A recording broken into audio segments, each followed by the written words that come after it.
All right, let's dive right in. We're about to explore a theory that honestly flips our whole understanding of reality on its head. The idea is that consciousness isn't just a byproduct of the universe, but that consciousness is the universe. And to even begin to wrap our heads around that, we need to start with a question you've probably never really asked yourself. So think about it. You walk into a room, you flip a light switch, and bam, the light comes on. It's instantaneous, right? But how? What's actually happening in that circuit to make it happen so fast? Now, if your high school physics class is kicking in and you're thinking, well, the electrons zip through the wire, get ready for a little shock. The way we all learned it isn't just a simplified version of the truth. It's pretty much wrong. To build this new way of seeing things, we first have to unlearn something we take for granted: how energy actually gets from point A to point B. Okay, check this out. The actual electrons, the little particles themselves, are moving at a crawl. We're talking snail's pace, slower even. If you had to wait for the first electron from the switch to reach the light bulb, you'd be standing there in the dark for hours. So here's the huge mental shift we have to make. The energy isn't flowing inside the wire like water through a pipe, no. The energy is carried by an electromagnetic wave in the space around the wire.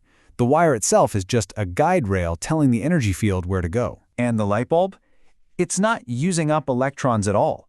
It's more like a water wheel in a stream. By getting in the way and slowing down the flow of that energy field, it siphons off some of that energy. And that's what creates the light and the heat we see and feel. This quote from the source material just nails that aha moment, doesn't it? Because if the supposedly empty space around a simple wire is this active, this important, this full of energy, well, what does that mean for all of space? So the big takeaway here is that space isn't an empty box. It's a thing. It's a dynamic medium. It bends for gravity. It holds energy and fields. It has its own built-in properties that dictate the rules of the road for physics. It's literally fizzing with virtual particles popping in and out of existence. This isn't emptiness.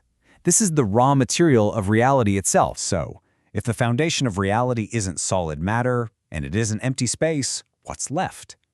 This is where the theory takes a really wild turn. It suggests the foundation is consciousness. So the core idea isn't a big bang of matter, but a big query, a question. Within a field of pure, undifferentiated potential, a single question arises: who am I? And that one act of self-reflection creates the very first division: the observer and the observed, the subject and the object. That's the spark that kicks off the entire simulation we call reality. You can even visualize this unfolding geometrically.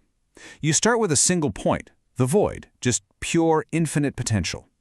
That potential asks its question, and in doing so, it draws a line, the line of I am, of existence itself. And once you have that, you get the triangle. I am that, the observer, the observed, and the act of observing that connects them. That's the fundamental structure of every single experience you've ever had. And this leads us to a pretty mind-bending conclusion. Reality isn't something you're just passively looking at. It's something that consciousness is actively dreaming up and then living inside. Your brain isn't just a camera recording what's out there, it's a projector painting the world you experience based on a deeper, more fundamental reality. Okay, so if reality is some kind of conscious dream, there must be rules, right? What's the hidden software, the operating system that's running the whole show? Well, at the heart of it, there's this thing called an information entanglement field. The best way to think about it is like a universal neural network, or a cosmic Wi-Fi signal, running through everything. It doesn't break the laws of physics, it plays by the rules. It just suddenly nudges things at the quantum level, influencing probabilities to guide the universe toward more interesting and complex states. Now, I know what some of you are probably thinking. Hold on, what about entropy, the second law of thermodynamics? Doesn't everything fall apart and tend toward chaos? It's a great question. And the answer is a competing force called negentropy, the natural tendency toward more order, more structure, more complexity. And here's the really clever part. This information field is strongest where there's already a lot of order, like in living things. So you get this incredible feedback loop. Order attracts a stronger guiding signal, which helps create even more order.